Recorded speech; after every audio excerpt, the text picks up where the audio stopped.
Christmas Eve, they parked me by the kitchen door with toddlers and crayons while the adults toasted at linen and crystal. The waiter leaned down as if delivering bad news. "Mr. Hale, will you be signing to your house account again?" Conversations died mid-air. My daughter-in-law smiled too hard. I did not stand up. I did not correct a soul. I set the billfold on the table like a quiet verdict. They think I am here to be managed. I am here to balance accounts. Don't forget to subscribe to the channel and comment where you're watching from. Carol's music swelled and crashed softly against the chatter. A booster seat nudged my knee each time a child swung his feet. The thick red tablecloth bunched under my hand, fabric heavy as a stage curtain. I kept my veteran beanie on because the vent by the door breathed cold. Sloane lifted her glass from the main table and sent me a bright wave as if distance were affection. "Closer to the fun, Walter. The kids adore you." Her voice carried just enough for 3 tables to hear. Lila, her mother, leaned in to whisper behind a napkin. I felt the words land without needing to catch them. The waiter waited at my elbow, a patient moon in a room of artificial suns. "House account as usual, sir." He said it the way nurses ask for a name and date of birth. Routine. Confirming the person in the bed is the person in the chart. I nodded once. Noted. He slid the leather folio beneath the sugar packets like a secret buried in plain sight. A crayon rolled to a stop against my wrist. The child it belonged to looked up at me with blue eyes and a smear of chocolate. He said he liked my hat. I touched the ribbed edge and thanked him. The hat mattered to exactly one person in that room, and he was under 8. The music threaded through silverware and perfume. When the doors swung toward the kitchen, a ribbon of steam and rosemary came out warm as a memory. I watched a waiter balance a tray like a juggler in a circus. His jacket was a shade too big. First week on the job. He moved like someone who needed it to work out. I recognized that walk. I wore it for years. Sloane turned to the man beside her and pointed at our corner. The man looked, then looked away, then back again, counting something in his head that had nothing to do with chairs. People who organize rooms often forget that the room is listening. There is a hum when people begin to measure you. It sharpens when they think they have already done the math. The kids' table knew joy the way only kids can. Crumbs, fistfuls of air songs sung wrong but loud. A girl with a ribbon asked if I wanted to help with a paper snowflake. I told her I was terrible at snowflakes and excellent at holding them while they dried. She said that was a job too. I held the paper like glass. Across the room, adults pretended their laughter was easy. I have learned that dignity does not argue. It observes. It inventories. My thumb ran over the worn edge of a key ring in my pocket. The metal was smooth where time had smoothed it sharp where time could not reach. Keys are a language. They tell you who you are responsible for. Mateo returned to refill water and to ask if the little ones wanted cocoa instead of cider. He glanced at the folio, then at me. His eyes carried a question he did not put into the air. I spared him the trouble. "We will keep it simple tonight." He nodded with relief that would read as good service to anyone not looking closely. In a place like Evergreen House, relief is the first thing to hide. Sloane left the main table with the delicate balance of someone crossing a river in heels. She placed her hand on the back of my chair as if she had always put her hand there. "Closer to the fun," she said again, softer, a private script delivered in a public stage whisper. "This way you can keep an eye on the little elves." I told her elves did not need supervision, just sugar and forgiveness. She laughed like I had been charming. Her eyes did not laugh. Connor stood a few steps behind her. Our son, half his attention on me and half on the phone that kept tapping his pocket. His smile was the same as when he was 10 and caught between me and homework he did not want to do. He asked if I needed anything. I said I had everything I needed. He shifted his weight, looking for the line that would satisfy everyone. There is no such line. He left to chase it anyway. They brought out the roasts and the potatoes with the edges that whisper when you bite them. A boy at our table dropped his fork and clapped at the noise it made on the tile. A woman at the adults' table flinched as if a gun had gone off. We all carry different histories to dinner. The trick is remembering you are not the only one carrying. A toast began where the crystal sat tallest. Gregory cleared his throat as if he were about to hand out awards. "Family," he said, "to family, and to the grace of a good year." His wife dabbed at nothing with a linen. Sloane lifted her glass and looked past me to the waiter who was waiting to see if I would nod so he could write numbers on a line. I nodded. The room exhaled. Her smile deepened, then tightened like a bow drawn past where it should stop. The billfold lay quietly by the sugar packets, its leather sighing each time a tiny hand slapped the table near it. I did not move it. I let it be a small monument.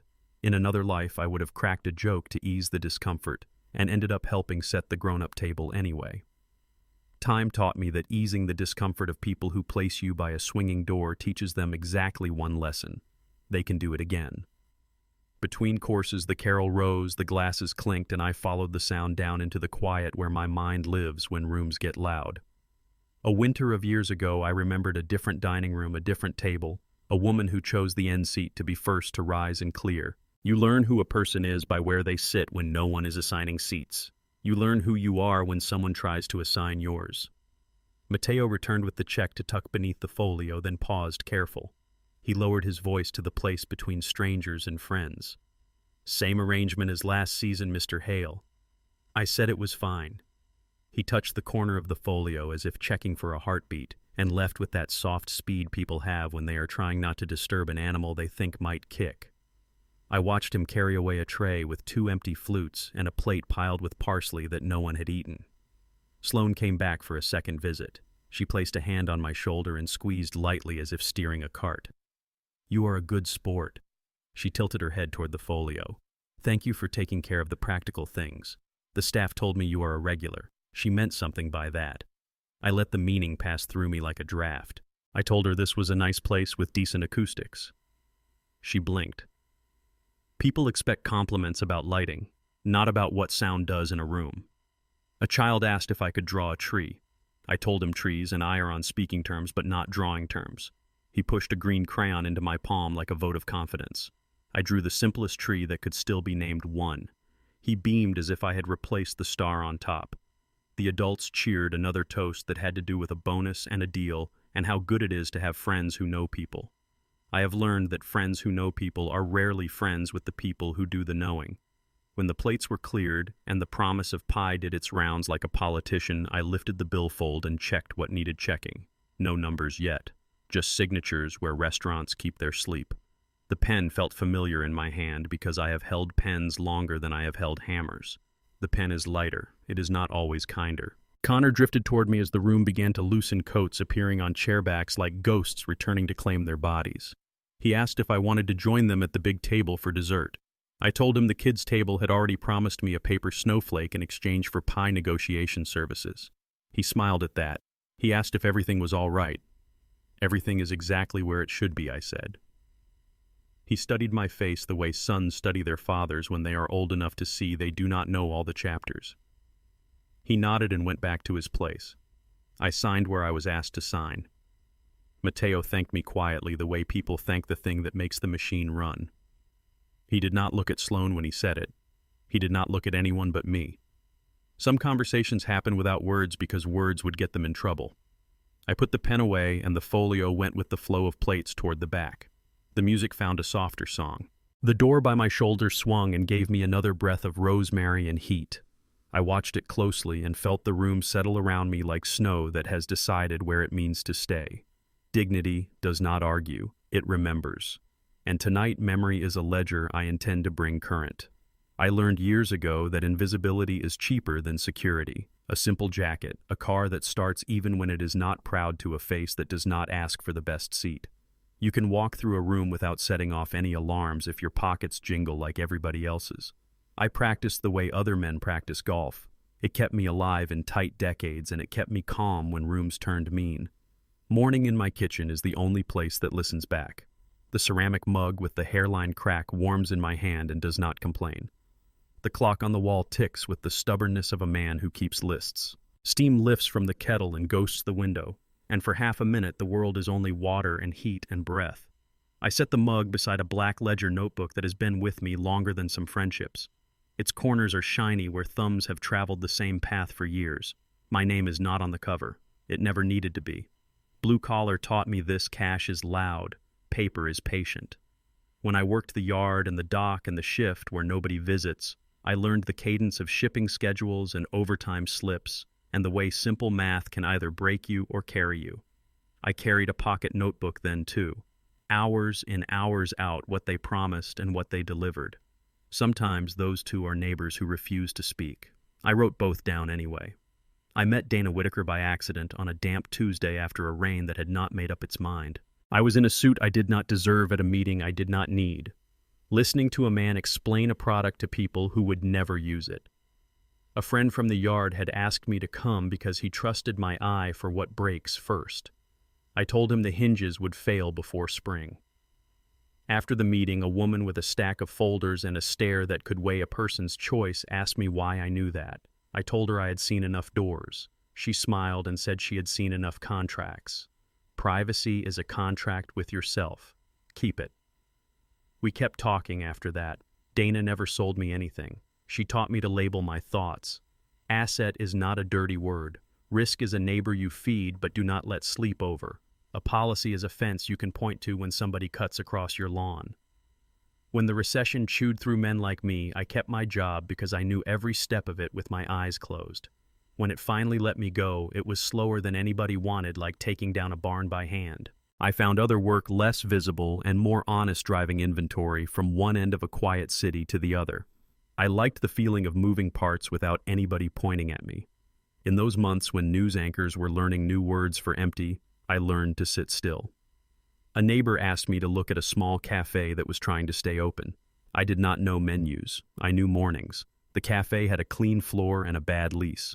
I told the owner to stop arguing with the landlord and to fix the part of the story he could fix. He asked if I would put some faith in the place. I put a little. Paper is patient. The cafe survived. Years later, it became one of many in a quiet constellation that other people hung lights on and gave a name to so guests could find the door. North Star Hospitality Group sounded like wind and maps. I wrote it down in the ledger because writing it made it real. North Star became the quiet parent of places with fireplaces and patient staff, places where a waiter learns guests by the way they fold napkins. Evergreen House came along as a cousin in that group. I do not walk into meetings there with my palms up. I sign what needs signing when the season turns, and then I go back to my kitchen and my notebook and the kettle that understands me. I joined that limited circle after the streets learned how to survive again. It was not a bet. It was a neighborly promise to show up when the oven broke and the snow came hard. I liked that kind of promise. It leaves a better taste than numbers on a screen. I keep the ledger on the same shelf as the envelope with the forms that arrive at the end of each year. The forms are not interesting, which is their best quality. They arrive when the mail is slow, and they stack beside the mug and the pen until I pull a chair in and have the talk with myself I have every winter. What worked, what did not, what needed more patience, what needed more courage. I write in plain words: save this, cut that, call Dana, listen to the man in the pantry who sees the city better than the mayor does. None of it would impress a room. None of it has to. There is a temptation as you age to narrate your wins until they sound like biographies. I resist the way you resist salt with blood pressure numbers in your pocket. I had a wife who knew how to pull me back to earth with a hand on the wrist and a glance at the stove timer. She could quiet a room with a laugh and a wooden spoon. When she got sick, the house learned how to echo. After she left, I learned how to fill the echo with work that did not take applause to finish. You do not have to be seen to be useful. In fact, most useful things would break if they were dragged into the spotlight every day. Connor asked me once why I keep the car that hums instead of singing. I told him that humming is kinder to roads. He laughed because sons laugh when fathers become metaphors. I did not explain that a simple car can park anywhere. It does not announce itself to valets who live on tips. It does not require a watchful eye in neighborhoods where eyes are already working overtime. It lets you arrive and leave with the same amount of gravity. The day after Christmas one year, I stood in the back hall at Evergreen and signed a seasonal form that lets the house keep its rhythm. Mateo thanked me with the kind of thank you that avoids naming a favor. A cook wiped his hands on a towel and nodded in my direction without introducing himself. A lot of the best work happens in back halls. There is no audience. There is only steam and time and the quiet knowledge that the door must swing 1,000 times before midnight. I walked back out to the street with cold in my pockets and the small pride you carry when a wheel you care about turns. The clock ticked in my kitchen now, and I let it. I wrote one sentence in the ledger, and then a second. I do not share the sentences. They are for me and the woman I still speak to when the house does not answer. The kettle sighed, and the mug tried to hide its crack with steam. I cupped it anyway. Some things you keep not because they are perfect, but because they are learned your hand. I thought about the night before the paper snowflakes, the way the folio made a small hill by the sugar packets. I thought about Mateo's careful tone and the way a room pretended not to hear the words that made it possible to keep pretending. I was not angry. Anger is loud, and it burns fast and leaves the same taste every time. I prefer something that warms without scalding. I prefer remembering.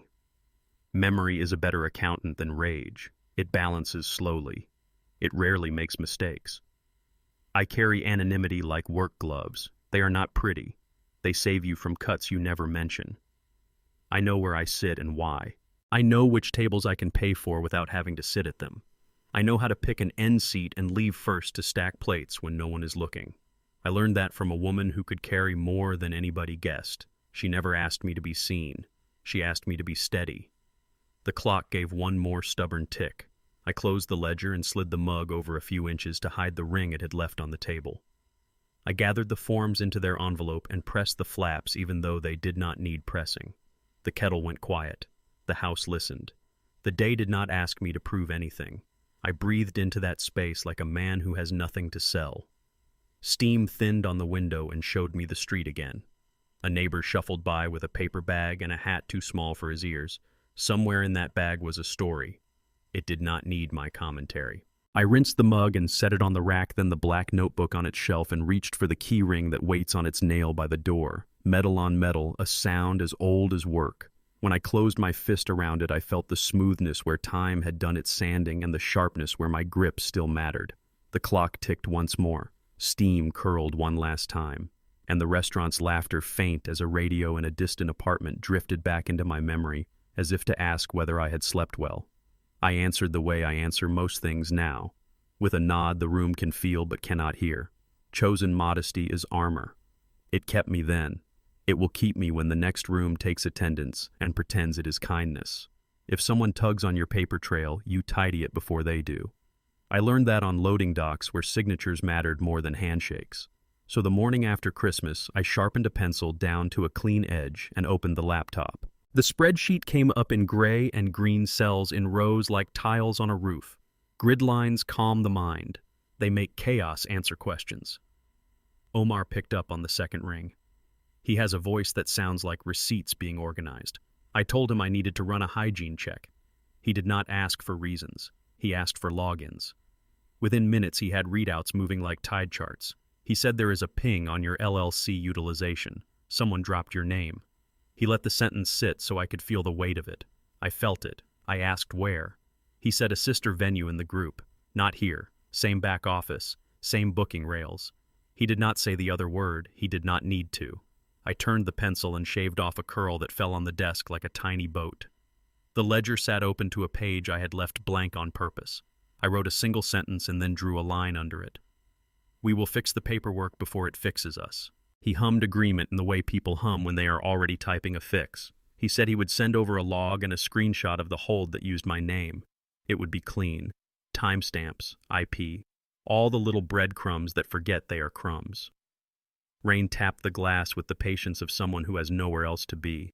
I watched it bleed and race and lose. The certified letter was still on the counter where I had left it the day before, the green strip unbroken, my name printed too neatly on the front. I moved it without opening it. Not everything deserves to go first. Some things earn their place in line. The email from Omar landed with 3 attachments and a short note that was more useful than polite. I opened the first image. The screenshot showed a reservation dashboard with the kind of fields that only matter when money meets time. Requested by. Contact name. Notes. In the notes, a sentence that rots in the stomach of a careful man. Walter will settle as usual, as. The date stamp made a neat rectangle. The origin IP tasted like a nearby office.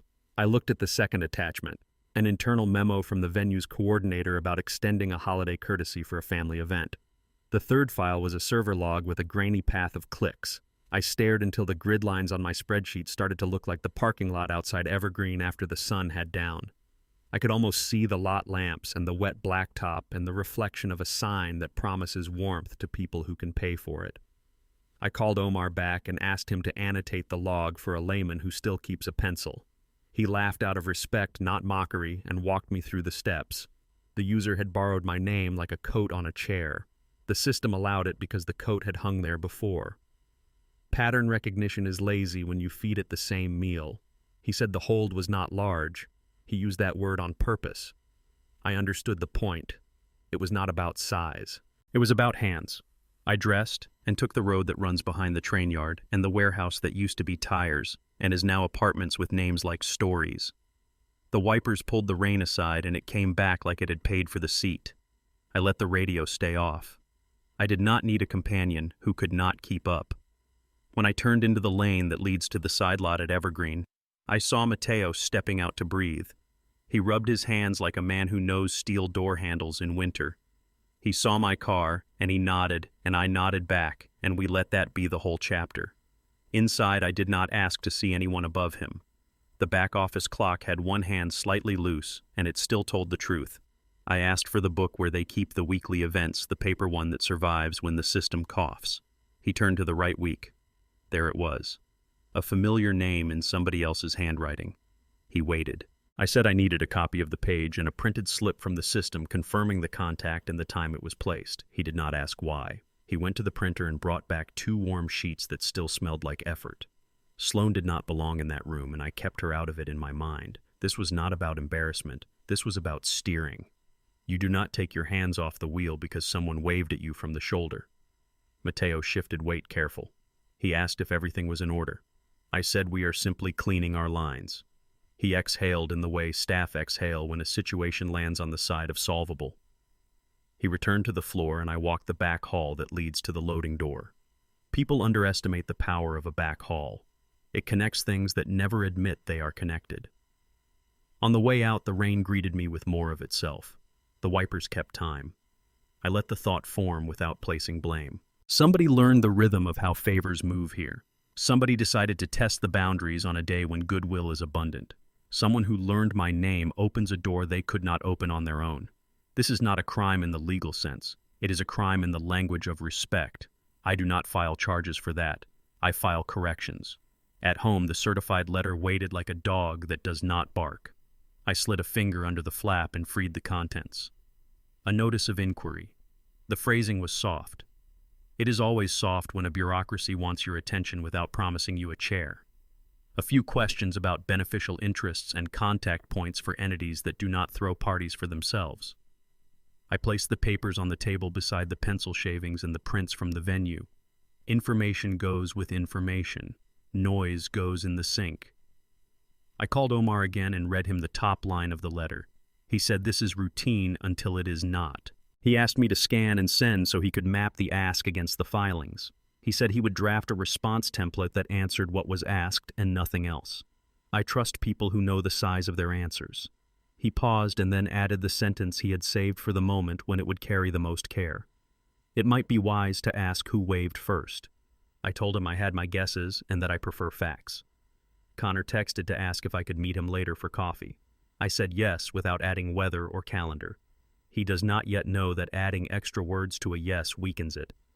The house settled around the decision like old wood that remembers who owns it. I gathered the pages into a neat stack and clipped them. The pencil had become useless at that length. I placed it in the jar where stubs go to become history. I sharpened a new one. The desk looks like a new edge when the day turns that way. I stepped back to the window and watched the street perform its small dramas. A mail truck eased over a puddle with grace it had not earned. A man held a newspaper over a woman's head as they ran without running. Somewhere across town, a coordinator was checking an events page and seeing a hold vanish like it had been a typo. Paper trails can be corrected without apology when the fix is clean. I do not erase to hide. I strive to tell the truth more accurately.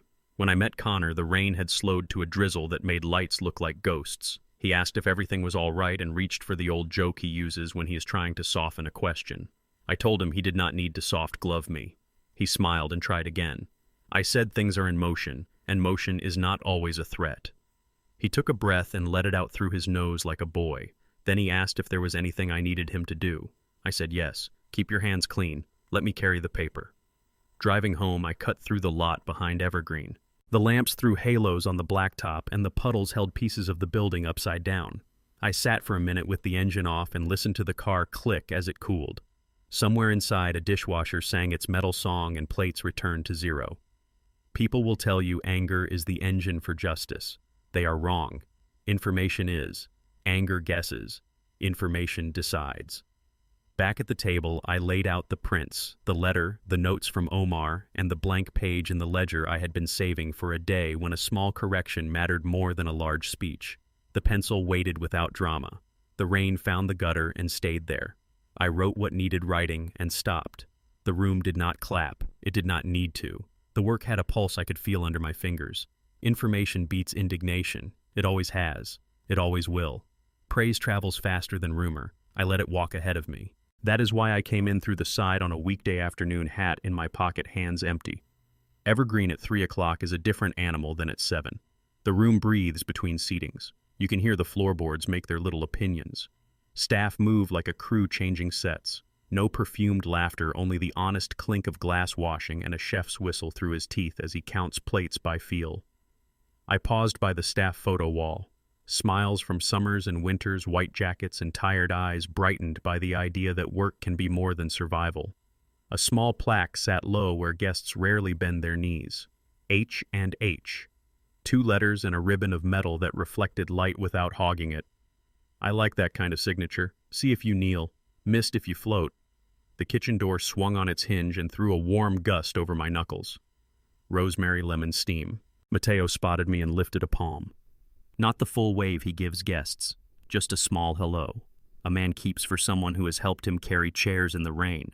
He finished talking to a supplier, checked a clipboard, then came over in that quiet stride of his. "Good to see you," he said in a tone that sounded like a refill. He took one step to the side so our lane did not block anyone else's. "Your quiet scholarships kept 4 apprentices in their jackets this winter." He let that sentence sit the way you set down a hot pan. Not a performance. Not a blast on a trumpet. Information given gratitude folded into it like butter. "Kitchens, remember," I said. He smiled with one corner of his mouth and tapped the plaque with his pen. He mentioned a meeting next week. Lease renewal on the event space next door, just a heads up. The words were casual enough to butter toast. They were also a message written on the side of a box in marker. The kitchen door swung again and a server came through, balancing a tray with a pyramid of water glasses so clean they could have passed inspection at a hospital. Behind him, 2 women in heavy coats stepped from the vestibule into the main room, pulling off gloves with fingers that were used to pointing. I recognized Gregory Mercer, first coat draped over one forearm like a cape he had forgotten to be embarrassed about. Lila followed, lips already shaping opinions. Sloane came last, her gaze set to "that will do for now." They did not see me immediately. The wall makes its own shade. I watch them do the dance people do when they arrive somewhere that lets them borrow elegance by the hour. Gregory surveyed the room for acquaintances, which is to say for mirrors. Lila assessed the lights. Sloane was already calculating angles and exits the way people do when they are accustomed to moving chairs without touching them. Mateo touched my elbow. He asked with his eyes if I wanted to be elsewhere. I stayed. There are moments you do not grab. You let them declare themselves. He stepped out into the open with a host's ease. "Afternoon, Mr. and Mrs. Mercer." "Ms. Mercer, welcome back. Warm coat check in the corner if you like. We are glad you are here." He did not bow, but the sentence did. He glanced toward the photo wall, and then back to me and asked if I would wait a moment as he had a quick word for a colleague. I nodded. He walked toward the Mercers with a tray of waters like a peace offering. They received it as their due. Sloane's eyes slid past him to the bar, then snagged when Mateo draped the tray on a stand and said that sentence again, right where it needed to be overheard. "Your quiet scholarships kept 4 apprentices in their jackets this winter." He looked toward my shadow just long enough to locate the gratitude, not long enough to assign it a name. Then, like an afterthought tied with a string, he added that we have our lease renewal discussion next week for the event space, which should be straightforward. He turned the word straightforward so it landed level. Sloane's head tipped a few degrees as if a sound had come from behind a door. Gregory cleared his throat to let the room know he might have a comment later. Lila said the word charming without checking whether it was accurate. I stepped out of the shade, then not into their path, but into a beam of light that did not belong to anyone. Mateo pivoted smoothly and slid me a glass from the tray as if we had choreographed it. Good to have you in, he said. We are running the rosemary roast today. The apprentices are on fish and holding their own. He said apprentices are like a proud uncle. Kitchens, remember, I said again, softer. Sloane turned fully now, locating me like a puzzle piece she had not realized was missing. Walter. She spoke my name like a key she was testing. Fancy running into you. She smiled at someone who will be pleasant until it is both profitable and safe to be something else. Gregory produced his hand like a certificate. He called me a friend, the way men do when they want the walls to agree. Lila said we were just comparing notes on venues as if venues were gowns. I told them that afternoons here are useful. You can hear the building think. Lila laughed, then stopped because buildings are not supposed to think in her stories. Sloane studied the donor plaque without bending. She read the 2 letters and gave them meanings that suited her timeline. She said we are choosing a space for a New Year luncheon, something simple and tasteful, nothing that asks us to manage chaos. She said tasteful in the way people say expensive when they are trying to imply restraint. Mateo kept the host posture, humble spine, and alert eyes. He assured them the event team would be in touch by the end of the day. He mentioned the lease again like a small cloud that promises shade without thunder. The word renewal does work without raising its voice. It reminded the room that tables and ceilings are not floating. They rest on agreements. Sloane asked if the chef had time to say hello. Mateo said he was in prep, but he would pass along greetings. She looked faintly offended that greetings were a commodity that might not move instantly. Gregory recovered by asking if afternoons are usually so calm. Mateo told him calm is the sign that hard work got done earlier. Lila blinked at the staff photo wall as if photographs should ask permission to exist. I drifted a step toward the bar where the light finds wood and makes it look older than it is. From there I could see the door swing and send out one more warm gust. Behind it, a line cook tasted a sauce and nodded to himself, then reached for salt like a craftsman you pay not only for labor but for judgment. That is where money makes sense to me in the moment. A person with knowledge decides the stew needs what you cannot name. Sloane's smile never broke, but I watched her eyes trace connections she had not noticed yesterday. Staff who knew people she did not. A host who could thank one person and inform another in the same breath without changing his pitch. A plaque with 2 letters that could belong to anyone who bent their knees. A word like lease slipping into a dining room dressed for comfort like a hawk feather in a wreath. Mateo excused himself with a small nod, and the Mercers let him go as if they had granted permission. He brushed my sleeve with his glance on the way. He had said what needed saying. We had all heard it. I did not stay long. I do not camp in rooms just to prove I can stand in them. I left by the same door I came through. The hinge sighed a little good luck as it swung. Outside, the cold had sharpened, and my breath made small ghosts that did not linger. On the walk home, I let the afternoon line itself up for inventory. A thank you placed where it mattered. A mention of a meeting with ceilings built into it. A family reminded that tables are not magic. They are math. Back in my apartment, the radiator hissed like an old friend amused by my boots on the mat. The steam from my kettle found the window and tried to write its name. I set my mug beside the ledger without opening it. Not every truth needs to be logged the second it happens. Some are better when they cool. I sat with the sound of heat moving through pipes and the memory of rosemary and the feel of a pen I had not picked up because sometimes restraint does more work than ink. The phone buzzed. A message from Connor. He had seen a photo on social media from someone who had seen someone at lunch. He wrote, "Hope you had a decent afternoon." I answered that the kitchen was warm and the staff were steady.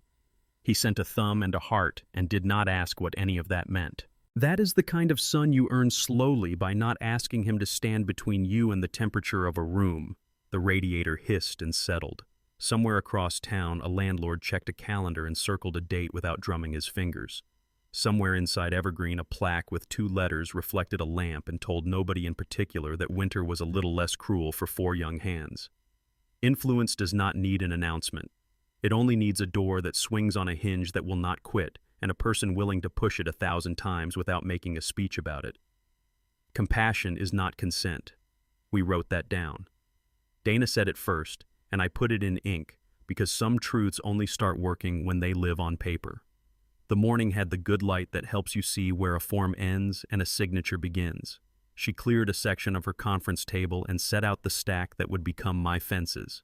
Gray binder on the left, flag tabs marching like a small parade, a blank where my name would sit without asking to be admired. A printer woke in the corner and began its steady whir. Dana watched the pages feed as if listening for a wrong note. She works like a person who believes in doors that close and latches that catch. A boundary you can enforce is called a policy, she said. Then policy it is, I answered. We did not raise our voices. We did not need the room to believe us. We had paper for that. She began with designations, not the drama kind, the kind that decides who picks up what when life sets something down. Quiet lines contingent where they need to be simple, where complexity only breeds confusion. She reads aloud the way a pilot reads a checklist. I initialed where a little ink would keep big storms from forming later. We paused when the printer asked for breath. Its tray slid inside and kept going. The gray binder wore its title the way a good coat wears rain. Hail, irrevocable. No flourish, just the fact of it. Dana opened the deeds section and spoke plainly. This is the house that held you up. Today we let it rest on something that can hold it without wobbling. She did not sell me peace with adjectives. She gave it to me with nouns: transfer, title, trustee. The notary waited in the hall with a stamp that had seen more families find their balance than most counselors. We walked through the pages that make the difference between a favor and a structure. She slid a form toward me and tapped the margin. Here and here. Her pen ticked the paper twice like a metronome. I signed the ink, drying faster than the old doubts. When the notary came in, the room gained a second gravity. The seal pressed wet into the bottom right corner, raising the paper's skin like a small hill. I have always liked that part. It is the click you feel when a wrench finds the right tooth. Something that holds. She set the binder spine up so the title faced the ceiling. That way the room could read it and remember. Then she turned to what had brought us here this quickly. Language that says where a name may be used and where it may not. A letter that begins plain and stays plain. We understand there may have been a misunderstanding regarding charges arranged in Mr. Hale's name. We request that this practice cease immediately and that any account activity reflect only authorized contacts. No thunder, no threat, just the line where a favor ends and a policy begins. I watched her craft the paragraphs with scissors for adjectives. She knows what a crowd does to a boundary. You have to leave room to stand. She added the dates, the points of contact, and the place to send a reply that will be read. I initialed again. She slid the letter into an envelope with a green certified strip that promised it would not get lost on the way to being understood. Between steps, we rested inside the quiet Dana carries with her. She does not make a man feel small for needing paper to tell the truth out loud.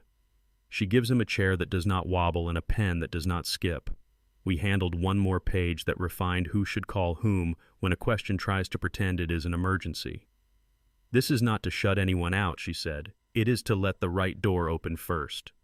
Love can set limits and still be love, I said. She nodded, as if we had just agreed on the weather. The printer finished its song. The notary stamped the last corner with that soft thunk that means a page now belongs to a plan. Dana gathered the stack into a clean pile and slid it to me for review. I read the parts that need a second eye and trusted her with the parts that only look like repetition until the day you need them. We stood together without ceremony. She asked if I wanted a digital set in my inbox and a hard copy delivered to the house. Both, I said. She smiled. Paper likes a partner, she said. When I stepped into the hall, a receptionist handed me the gray binder like it were a newborn that already knew how to hold its head. Hale Irrevocable stared back at me in plain type. The notary seal had dried to a faint shine. The certified strip's color looked like spring in a field that had seen too much winter. The elevator asked nothing of me but patience and the willingness to trust a cable. Outside, snow had started without telling anybody, not the storm kind. The kind that sits down gently asks whether it can stay. I carried the binder under my coat like a secret that will keep even if I forget it. The car warmed slowly, and while I waited for the windows to clear, I thought about the difference between goodness and consent. Once you give. The other one you have to guard. At home, the porch met my boots with the soft sound of a house that forgives. I laid the binder on the table beside my ledger but did not open either. You have to let new fences cure in the air before leaning on them. The kettle asked for water and I granted the request. As it began to turn small into steam, I sorted the outgoing stack. Letters to send, a copy of the file, an envelope addressed to the venue's back office with a cover note that said, "Thank you, and please use only authorized names going forward." Courtesy comes first. Policy follows. Courtesy without policy is just a smile that costs too much. I took the certified envelope and pressed the green strip down with my thumb. It stuck like a decision that would not be undone by a charm offensive. The radiator gave one long breath. The printer in my little office answered with a whir as it accepted the digital set Dana had sent and rendered it into pages I could touch. The room became a workshop where silence and paper measure each other and agree to meet in the middle. By late afternoon, I stood at the post counter while a clerk weighed the stack like produce. He slid a scan wand along the green strip and the machine made a sound that promised memory. He handed me a receipt with numbers that would let a man find his letter anywhere it had the nerve to wander. On the way back to the car, I passed a couple arguing over whether a tree should go by the window or the TV. They made it sound like war. It was not. It was two people trying to put joy where they could see it. The snow had found its rhythm by the time I turned onto my street. The world looked like a clean page. I carried the binder inside and set it on the shelf that does not bow. The title faced out. It looked like a lesson, not for anyone else, for me. I boiled the kettle again for no reason except that warmth is easier to share when you have extra. I poured and sat and let the steam remind the window who was in charge for a while. The phone buzzed with a message from Dana. "We are filed and protected. Expect confirmations tomorrow. Brief and kind." I thanked her without adding flourishes. Across the room, the gray binder did its quiet work. It did not glow. It did not sing. It just stayed. When darkness came, it came with the kind of quiet that makes men believe they can hear their fathers. Mine would have approved of the day. He liked work you could point to. He liked fences you could lean on without checking the posts. I turned off the lamp and listened to the porch carry snow like a patient shoulder. The printer slept. The kettle rested. The binder held its place. I did not need to tell anyone what any of it meant. They would know when they stepped on the lawn and felt the boundary hold. Compassion is not consent. We wrote that down. And in writing it, we let kindness take its proper seat while policy pulled the chair out for it. Snow quieted the street. The house answered with heat. Tomorrow could bring whatever it wanted. Tonight the papers were where they belonged. When the policy arrived, the noise stopped. The first sign was the quiet I could hear inside my phone. The music app froze mid-song. The voicemail dot blinked red like a small warning light on a machine that needed oil. I set the phone face down on the table and let it vibrate against the wood until the last ring gave up. Boundaries do that. They turn shouting into dial tones. The email from the events team landed at dawn. Polite words, careful commas, the kind of note that keeps a building upright. In light of updated authorization policies, your requested holiday consideration is paused for review. It did not say who asked. It did not have to. Policy does not need a face. It only needs a rule that stands up when pushed. By noon, other messages began to echo the first. A florist who suddenly needed final confirmations in writing. A musician who would circle back after reconciling dates. None of them was rude. They were simply still. Stalled is what it looks like when a system decides to hold its breath until someone chooses to be clear. The call came after lunch. Sloane's name filled the screen like a headline. I let the third ring finish out before I flicked the green button. Her voice rushed through the room as if trying to outrun something that had already arrived. "You are ruining our Christmas." She did not ask if I had a minute. She did not ask if this was a good time. She carried her own time into my kitchen and started arranging chairs. I told her I had received notes from people who prefer to tidy their ledgers before the year turns. I told her clarity is not an attack. She took a breath that sounded like a door catching on the rug. "You know exactly what you are doing. Greg's all but canceled on his side, and now it looks like we will have to start from scratch." The sentence tripped over we and landed on I. She asked how I could do this to my family. I looked at the gray binder on the shelf without reaching for it. "Compassion is not consent," I said. "I am not doing anything to you. I am protecting what is mine." She said louder that I was being petty on purpose. I told her the policy is not petty. It is the adult in the room when charm runs a fever. She tried a softer angle, the kind that works on men who need to feel like gatekeepers. "You know this is important to Greg. He wants it just right." I said I did not quarrel with just right. I quarreled with a casual. She told me she could not believe I would pull strings to embarrass her. I said there were no strings, only lines written down so nobody trips. Then I set the phone down on the table so it could hear me breathe. The silence at her end lengthened. She said again that I was ruining our Christmas the last time she would say it. I said, I am protecting mine. Then I heard the small click at the end of the call that sounded like a door with a good latch. The winter wind worked its way along the eaves and made a dry music. I listened to it with the satisfaction that comes when something holds. The phone buzzed again, and I did not look. A minute later, a text arrived from an unknown number that tried to sound like a friend. We can make your rate work if we just have the right name on file. I answered with a line that could stand in court. Use only authorized contacts. Thank you. I put on my coat and walked to the mailbox. Snow had begun to crust into the edges where boots do not bother. The street had that gray look it gets when the day does not want to argue. I dropped a small stack with green strips into the slot and let the blue box take responsibility. The air put a clean edge on my lungs and my cheeks reminded me they were still attached. Back inside, I placed the phone on the counter and turned the music back on from the place it had paused. The song started where it had left itself. The kettle agreed to boil. I took a legal pad and wrote 3 short lines. Reply only with facts. Do not pick a fight that does not exist. Say thank you even when you do not feel like it. Lists like that keep a roof where it belongs. Connor called 2 hours later. His voice was the sound a man makes when a crosswind meets him in a doorway. He said Sloan was upset and that he had been trying to understand the shape of it. I told him the shape was simple. A name had been used where it did not belong. A policy had been put in place to prevent repeats. The system was doing what it should. He asked if there was a way to smooth things out without wrecking whatever I was putting in order. I told him that the smoothing and wrecking live on the same street. I asked him to hold his nerve. We would see who wanted clarity more. He went quiet in the way sons go quiet when they are measuring where to stand. He said he did not like conflict, not at home, not at a table, not in rooms where people share food. I said none of this had to be a conflict. It could be an agreement. Agreements are just conflicts that have decided to retire. In the evening, the events coordinator called from her office. She spoke with the tone of a woman who has had to throw her body between many weddings and reality. She said she wanted to confirm receipt of the authorization letter and to let me know the hold in my name had been removed and could not be reinstated without my signature. Her breath had the calm that follows a solved riddle. She thanked me for the clarity. We ended the call with relief not made for social media. More messages collected themselves after dinner in a cluster that did not need much feeding. One from a rental company asking for updated contacts. One from a driver who would need to see the new authorization list. A calendar invite for a meeting next week that said renewal discussion in the subject line and carried no drama in its body. This is what pressure should look like. Clean.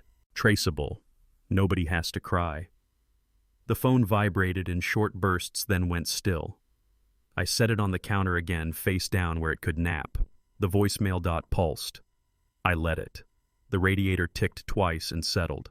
The snow changed its mind and turned to a fine sleet that played a quiet drum on the window. I stood there and watched the street soak into itself. The world was doing its paperwork. Connor texted late to say he had told Sloan he was bowing out of logistics until the air cleared. He said she did not like that. He said he needed the night. I told him to take it. Take 2. He sent a single word back, thanks, and I could hear the weight of it without hearing anything else. Before bed, I lifted the phone and listened to the messages I had not listened to. One from a vendor explaining the policy update in simple terms and thanking me for understanding. One from a woman I did not know asking for a call back on behalf of a family member who felt slighted by a recent decision. One from Sloan that started fast and then stumbled. She said she could not believe I would involve businesses in a family matter. I stared at the tile and thought about how every family is a business on the day someone wants a discount. I deleted nothing. I filed each message in the place where it belonged. My thumb moved like a man putting tools back on the pegboard exactly where the chalk outline says they go. The work was not dramatic. It did not need applause. It needed edges. The house creaked once satisfied. The wind pressed one palm against the window and then withdrew. I turned off the lamp and let the room be a room again. Boundaries are not punishment. They are protection. The world runs on them as surely as a hinge makes a door worth the wood. In the morning, phones would ring again. They would find me here steady with a cup in my hand and a fence that had learned how to stand by being written down. Plans leave trails, you just have to walk them. I asked Connor to come by when the afternoon was quiet enough to hear paper think. The table was cleared. A manila envelope waited in the center like a small stage. Coffee had cooled in 2 cups and left brown rings the size of coins. I let them sit. Some marks are part of the lesson. He took the chair that does not wobble. His face carried the look of a man who wants mercy from facts. I slid the envelope toward him and did not push it all the way. He needed to choose to pull. "What is this?" he said. "The trail," I said. "Take it slow." He opened the flap. The first sheet was an invoice with a logo that had tried to look discreet and only managed to look expensive. Aguilar Investigations. Dates from the last few weeks. Line items that read like a stranger peeking through a window. Corporate ownership searches. Beneficial interest mapping. Contact verification. I watched him read the amounts, and then the description, and then the dates again, as if they might rearrange themselves into a better story. Why would she... He started and could not find the rest of the sentence. The next page was an email printout redacted softly where strangers did not deserve names. A trust litigation firm with a name that could buy its way through any door. A partner proposing exploratory options for potential claims related to family wealth transparency. The message carried that tone lawyers learn in expensive schools. It asked nothing and implied everything. My highlighter had drawn a thin line under 3 phrases and stopped. I do not like to paint the whole page when a word will do. Connor set the paper down carefully, aligning it with the edge of the table like a person making order where there is none. "Did I marry love or a model?" he said. "A model needs measurements," I said. "You are not one." He stared at the coffee ring between his fingers and touched it like a map. Outside bells from the little church down the block began their hour. They sounded like a memory tapping its watch. We let the chimes finish. Silence after bells belongs to people who can stand in it. He turned to the next set. Internal emails between a coordinator and a contact number I recognized even with the name covered. Phrases about aligning expectations. Hints that certain courtesies might be made permanent once authorizations were standardized. The words were ordinary. The arrangement was not. He read slower now, which is how you know a man has accepted that the floor will not move for him. Another page. A form stamped, "Received by the state." Anonymous complaint. Beneficial ownership concerns regarding entities connected to hospitality operations. It read like it had been written by someone who learned to weaponize curiosity. No names on the complainant line, only the neat block of letters reserved for those who like to throw a stone and keep their hands clean. Connor leaned back. His shoulders found the chair as if they had been trying to leave his body. "She filed this," he said, not asking. "Someone did," I said. "The timing is not shy." He pulled the last document. A UCC filing printout that listed Gregory Mercer's company in the place where debt makes itself official. The lien entry was plain, no adjectives. Sometimes the most brutal truths are written in the handwriting of a copier. He swallowed. "My father-in-law is leveraged," he said, as if tasting each word before releasing it. The room held still. The radiator ticked once. He looked at me, eyes slow to focus, as if the air had thickened. "How long have you known?" he asked.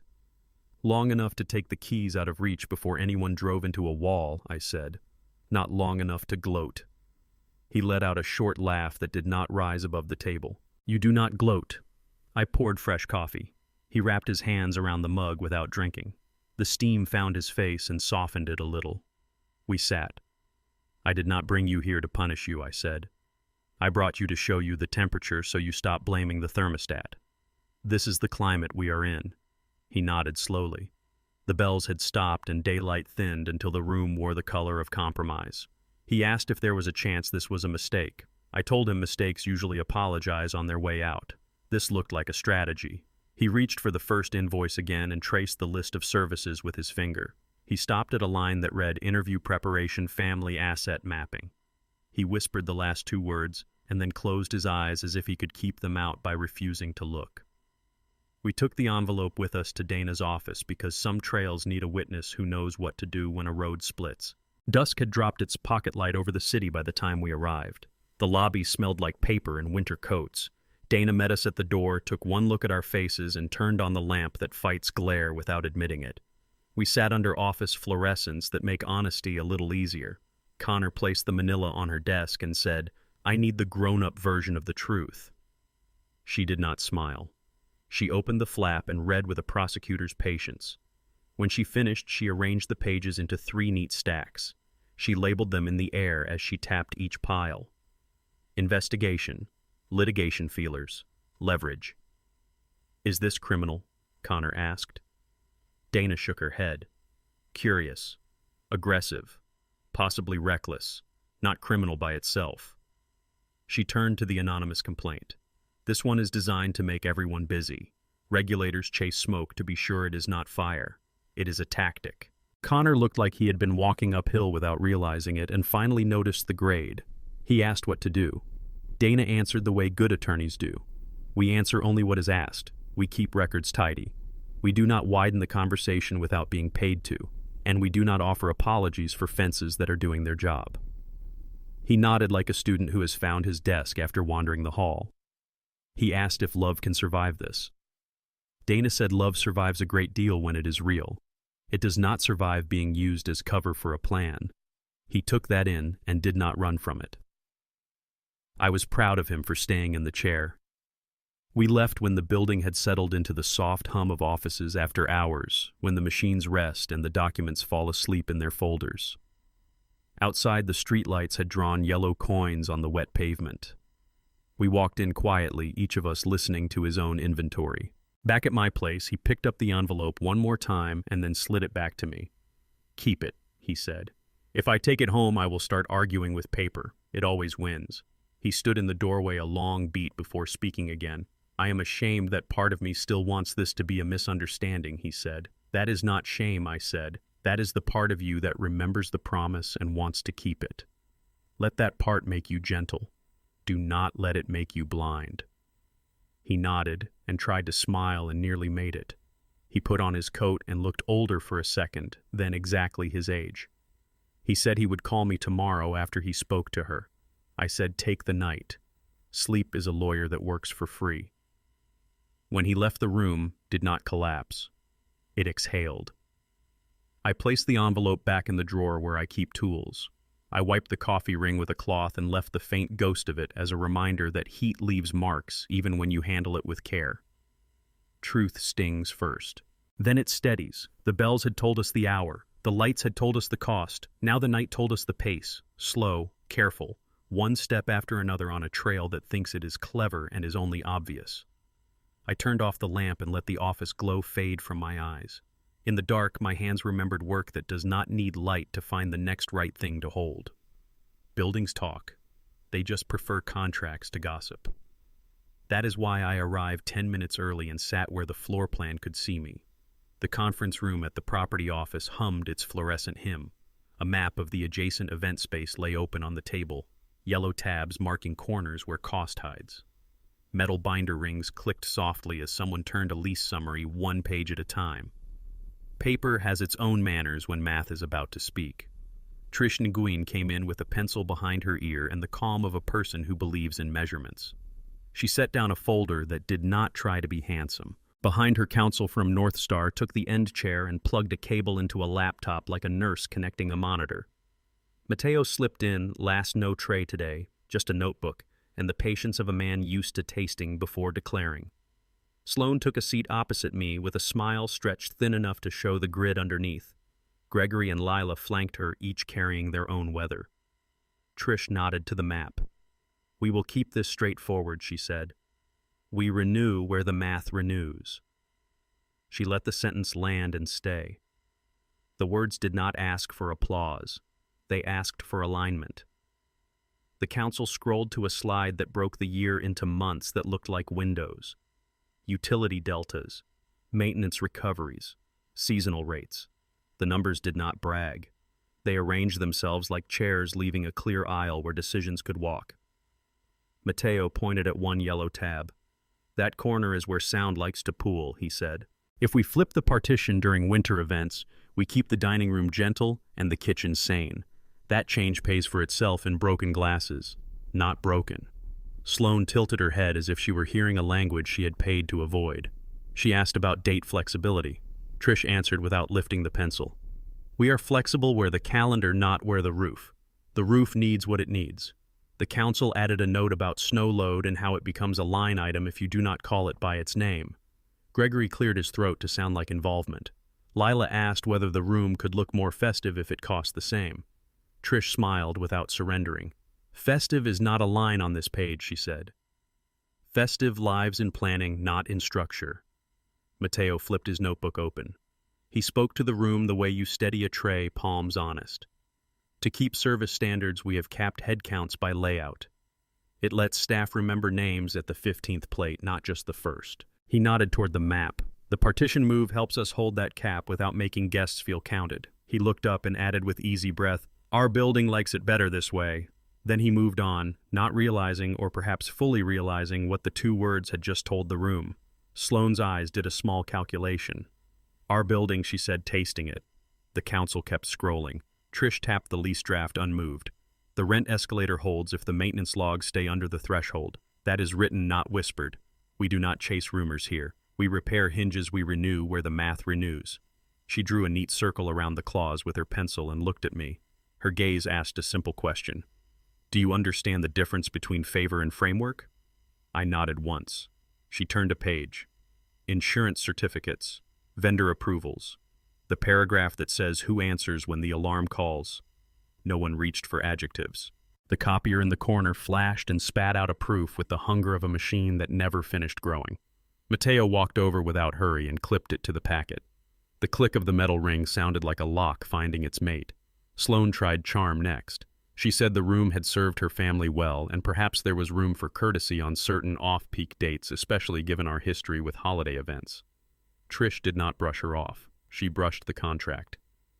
"We can talk courtesy after we finish the renewal," she said. "Courtesy is a layer. The structure has to stand without it." Sloane smiled as if she had been complimented and waited for someone to rescue the angle she had chosen. The council pulled up a page that listed duty cycles for HVAC repairs. The list had no poetry. I approved of it anyway. My father would have. Mateo added in his quiet way that apprentices had performed well on weekend prep and would be ready to expand into weekday support if the winter schedule shifted. This is how leverage works when nobody calls it that. You bring competence into the room and set it on the table next to the lease. No one argues with a knife kept sharp. Trish slid the draft renewal across to the council, then to me, then to Sloane, then back to the center like a dealer who has no interest in games. I read the parts that matter to a person who respects roofs. Access windows, repair notice. The clause that keeps people from pretending urgency when all they have is impatience. I underlined nothing. I just remembered. Gregory made a show of asking whether legacy clients receive considerations. Trish answered that everyone receives consideration when they pay on time and do not ask the building to be more than a building. Lila frowned the way people frown when a room refuses to applaud their preferences. Sloane tried again lighter, perhaps a small accommodation for the upcoming luncheon while the renewal is pending. Trish angled the pencil. "We do not accommodate events through a pending status. We sign, then we host. Otherwise we are gossiping with a contract in the room." I said exactly. The word made no echo. It did not need one. The council drafted a short memo on a single sheet. It summarized the points agreed upon and the two still pending. It did not predict outcomes. It promised a follow-up. We all initialed the margin. Initials are the handshake for people who have learned what a signature costs. When the meeting closed, Trish stacked the packets by size and squared their corners. "Thank you for respecting the process," she said to no one in particular, and to everyone. Mateo held the door. As Sloane passed him, she said, "We will be in touch." He nodded with a host's patience. He added, "Enjoy the afternoon. Our building is especially calm before 4.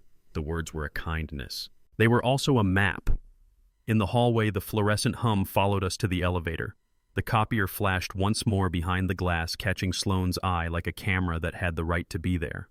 She did not speak to me under the lights. She waited until the sidewalk gave her the illusion of an audience, and then mentioned that it would have been helpful to have more flexibility from friends. I told her buildings do not keep friends. They keep records. She held her smile until it became a grimace, and then corrected it back into a smile. We parted without ceremony. At home, the kitchen lamp threw a circle on the table. The scrape of my chair across the floor sounded like a decision finding its place. I set the meeting packet down and ran a hand over the floor plan, feeling the raised edge where the copier had left its heat. The apartment warmed at its own pace. The radiator woke and hissed. The room breathed out like a man finishing a set of stairs. I poured tea and watched steam draw a line up the window before it disappeared. Authority whispers and still gets heard. It is in the pencil tap on a clause. It is in the way a door held open says welcome and also wait your turn. It is in our building said without menace and with responsibility. I did not call anyone to tell them what had happened. The day did its own reporting. Somewhere a calendar updated itself when a draft turned into a draft with initials. Somewhere a clerk filed a memo that would keep a manager from guessing for a week. Somewhere a roof slept better because a paragraph had kept its promise. I took the pencil from behind my ear and made one small note in the ledger. Renew where the math renews. Then I put the pencil down and listened to the house agree. You wanted a seat at the table. Here are the terms on it. I set the folder in the center of Dana's conference table and aligned the fountain pen with the spine. The desk clock on the credenza began its quiet countdown 1 red second at a time. Connor sat to my left with his hands open on the wood. Across from us, Sloane folded a smile into place. Gregory took the end chair and pretended it was a throne. Lila arranged her scarf as if she could upholster the air. Dana kept the room steady. She closed the door with the soft authority of a person who knows how to end a meeting before it begins. She said we will proceed calmly. No one needs to raise a voice. Everyone will understand the path by the end. She slid a legal pad toward herself and uncapped a pen. The clock ticked. The first minute was fast on purpose. I spoke first. There is no reason to circle. Here are the conditions and the choices. You will withdraw all complaints you have set in motion. You will cease any investigations into me or anyone tied to me. You will stop using my name or any account tied to my name in any setting. You will not interfere with North Star operations or venues directly or by proxy. If you do these things, then I will support a finite arrangement for Gregory through a partner firm, and I will extend a one-time settlement in exchange for a notarized non-contact with me and with Connor. I let the words sit and breathe. Then I added the part that the clock likes. You have 72 hours. After that, terms expire. 3 seconds of deliberate silence followed. Paper seemed to lean in. The second hand ate a small circle. Sloane laughed without sound and said, "You cannot buy me out." I answered, "I will not. I will buy my peace." Gregory cleared his throat to remind the table he was a person. Lila whispered something that sounded like an insult in tea. Dana wrote one clean line on her page. She asked if they needed any clause restated. Sloane said, "You think you can isolate me from my husband and my parents with paperwork." I said, "I think boundaries make families possible. Yours, mine. Everyone's." Connor spoke without looking at anyone. "Answer me plain. Did you ever choose me?" The room changed temperature while we waited. Sloane held his eyes for a heartbeat and then looked at the clock instead. That was an answer. It did not need a verb. Dana slid a printed sheet toward the center. A summary of the terms in simple sentences. No adjectives, no blame. Settlement contingent on withdrawal confirmations. Retainer contingent on professional adherence. Non-contact notarized. Any breach ends the agreement and reinstates options previously withheld. The pen cap clicked once in Dana's hand, a metronome resetting the tempo. Gregory said, "This is not generous." Dana said, "Generosity is not a legal concept. This is clear. Clarity saves everyone grief." He tried again. "I have been a community pillar." She said, "Pillars stand because someone engineered the load. Here is the load. Stand or do not." Sloane shifted to strategy. She said, "You are afraid of exposure." "You would not be here otherwise." I said, "Fear did not bring me. Fatigue did. The fatigue of watching a person hunt for levers and calling it love." She said, "You are punishing me for being ambitious." I said, "Ambition builds. Manipulation siphons. Which one did you bring?" Her smile thinned. She asked what exactly the support for Gregory would be. Dana answered in her even voice. "A consulting retainer at a partner firm for 12 months with a defined scope and reporting. It is not a salary. It is not a promise of more. It is stable and finite. It requires work." Lila bristled at the word work as if it had tracked mud on the rug. Sloane said, "And the settlement." Dana nodded toward me. I kept it simple. A fixed figure delivered upon notarized execution of the non-contact. No payment without the ribbon. No ribbon without the withdrawal. The ribbon was the only color in the room that mattered, the red that says someone with a stamp watched your hand move. Sloane leaned back and told me I was cruel in a grandfatherly way. I told her I was precise in a tired way. Gregory said, "We will not be bullied." I said, "You have mistaken options for threats." Dana added that we are not negotiating past the terms. Choose yes or choose no. Either works. We prefer clarity by noon 3 days from now. The clock answered with a tick that sounded like a tiny door closing. Connor turned to Sloane again. If there is anything left between us that is not performance, say so now. Say it while we can still believe it. She did not. Her eyes went to Dana's pen as if it might blink first. I opened the folder and rotated it toward them. The pages were already tabbed. One for withdrawal, one for non-contact, one for the retainer letter. I kept the fountain pen aligned with the spine so the table would remember the possibility of order. I said, if you accept, we'll schedule the notary and finish this with dignity. If you decline, everything pauses and the doors you have been pushing against will stay shut until you discover a knob. The knob is policy. It does not respond to pressure. It opens with compliance. Dana asked if they needed a private moment. Sloane took it. She tilted her head toward the hall and brought her parents with her.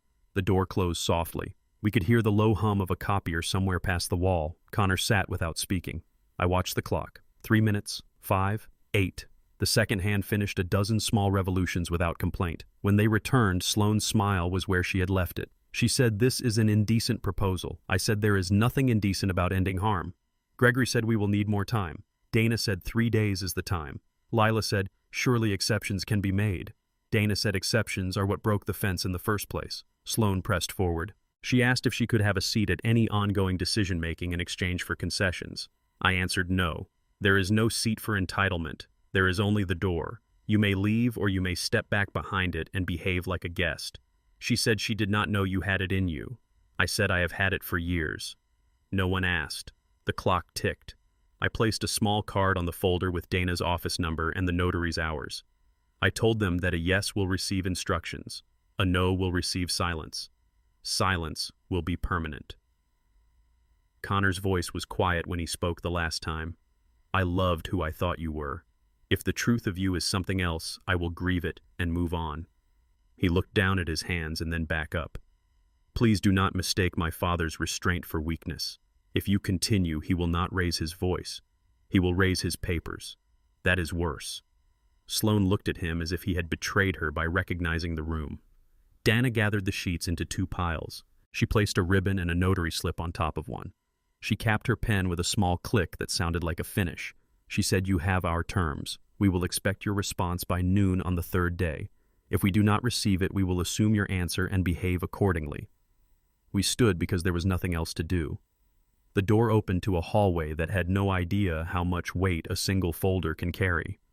Sloane paused at the threshold and said, "This will make you very lonely." I said, "Loneliness is quieter than chaos. I prefer it." They left with their weather intact. The room exhaled. The clock kept counting without anyone asking it to. I aligned the fountain pen with the folder's spine again and felt the small order of it settle my hands. Connor put his palm on the table. He did not look at me. He did not need to. The page flipped under Dana's fingers as she filed the summary. The pen cap clicked as she set it down for good. We walked out under a sky the color of slate. 3 days is a lifetime when you have already decided. Peace is priceless. The price is bound. I paid what was mine to pay and left the rest on the table where it belonged. At sunrise, my coffee did not taste like revenge. It tasted like air. Light crossed the counter in a slow stripe and climbed the kettle like a promise that did not need my help. Steam rose thin and steady. The veteran beanie hung on its hook by the door dry now, its ribbing still shaped to the round of my head. I let the quiet do the talking for a while. The city had not stretched yet. Tires whispered instead of growling. Someone down the block rattled a newspaper like a small storm testing its voice. The desk clock had been a companion for 3 days. Its red second hand never argued. By mid-morning, the hours had worn smooth. I kept busy with ordinary things, a hinge that wanted oil, a loose knob that preferred a firmer screw. Ordinary is what you reach for when drama leaves the room. Dana's message arrived late morning, brief and clean, executed, filed, copies en route, no victory confetti, only the soft percussion of certainty. The notary ribbon would live in a folder I did not need to open again. The offers we had placed on the table were now either bound to paper or gone in their own time. I stood for a full minute without moving. When belief catches up to reality, there is always a pause. Connor called almost at once. His voice held something gentler than relief. He said, "Thank you for not shouting." I said, "Shouting wastes air." He breathed out the way men do when their chest has been a locked drawer for too long. He said he would come by later if I was home. I told him this house has never learned how to leave. The day stepped forward with soft feet. I took the beanie from the hook and left it on the table because the sun had decided to do its job after a week of indecision. On the way out, I lifted the volunteer tag from the bowl by the keys. It is nothing more than plastic and string a name printed in letters that do not care who wears them. It matters anyway. The church pantry opens before lunch when the line is short enough to be kind. A pot of soup rested on the warmer. The ladle fit my palm like a tool I was born knowing. We moved without choreography, gloves on, bowls steady, smiles that are not for performance but for proof that you see the person holding the bowl. A woman with a knit scarf thanked me for the second scoop and told me the broth tasted like someone had remembered salt. A man nodded toward the door and said the wind was losing its temper today. We agreed to let it go without us. When the rush eased, I wiped the counter and stepped into the small patch of sun on the pantry floor. Mateo's text came as I peeled off one glove. "To the anonymous donor, thank you." Apprentices sent notes and we hung them by the prep sink. I could almost see the handwriting from here. I answered with a simple line that carried everything it needed to carry. Keep their jackets warm. Keep their knives sharp. He sent a prayer hands emoji, then the picture of 4 Chef Whites on a hook and a line of steam climbing out of a sink like hope learning to take a shape. On the walk back, the street had found its rhythm. A child in a red coat tugged a dog that did not share her plans. A bus sighed and leaned and reconsidered. A man on a ladder reached for a gutter and decided his knees still remembered. I let my feet choose the sidewalk instead of the curb. I let my hands stay empty. At home, the kitchen lamplight did what it always does in winter. It pretends to be the sun for a while. I set the beanie back on its hook and the tag back in its bowl. I did not need to check the folder. Paper does its work without supervision if you give it good instructions. The kettle agreed to one more pour. Steam lifted again, the same shape and a different one because that is how steam lives. Connor knocked once and came in without waiting for permission. He already had it. He looked older and younger in different corners of the same moment. He said, "I am sorry for the parts I did not see and the parts I did not want to see." I told him I am sorry for the parts I hid so well that you could not find them when you needed a map. He stood by the counter and ran a finger along the stripe of light as if it were a rail to hold. He asked what happens now. I said, "Now we let quiet do its work. We let the boundaries keep us from spending ourselves on fires that have nothing to burn." We sat at the table and did not rehearse the past. We let the room make room for us. He said he had spoken plainly and had been met with silence and that he finally believed silence could be a kind of answer even when it breaks your appetite. He said he had dinner with a friend in a few days and that he wanted to tell the truth there without breaking the furniture. I told him chairs are sturdier than people think. The desk clock clicked. We both looked and then laughed because a little red second hand had no business being as present in our story as it had been. He reached for his coat, then did not put it on. He asked if I wanted to walk with him to the corner. I said I would meet him half a block away and then give him back to his day. We did exactly that. On the way back, I watched the sky try on different blues. Bells somewhere far off practiced for an evening they had not earned yet. I let their sound climb the street and slip into the window when I opened it a thumb's width to let the house breathe. Air moved through and touched the pages on the counter without lifting them. The kettle cooled. The cupboards considered their hinges and found they were not required to creak. I pulled a small box from the drawer where I keep the things that never ask to be found. Inside were index cards with names and dates and notes written in the neat print my wife taught me when she wanted grocery lists that read like love. A student from the program needed a bus pass while waiting for a first paycheck. Another needed a pair of shoes that understood 12-hour shifts on tiles. Quiet giving is not saintly. It is practical. It is the cheapest way I know to keep a room from starving. I made 2 calls with no introductions and left 2 envelopes under 2 doormats with names written only on the insides. Then I came back to my kitchen and listened. The street noise rose the way it always does near dinner. A pot clanged in a neighboring apartment. Someone laughed 5 floors up like joy had borrowed their voice. The bells far off found a note that made the window glass agree to vibrate a little. I set one last cup on the counter for the night. At sunrise, my coffee did not taste like revenge. Here at dusk, it tasted like water that had remembered how sweet it was before the world asked it to move mountains. I put the cup in the sink and let the warm stream rinse out what was left.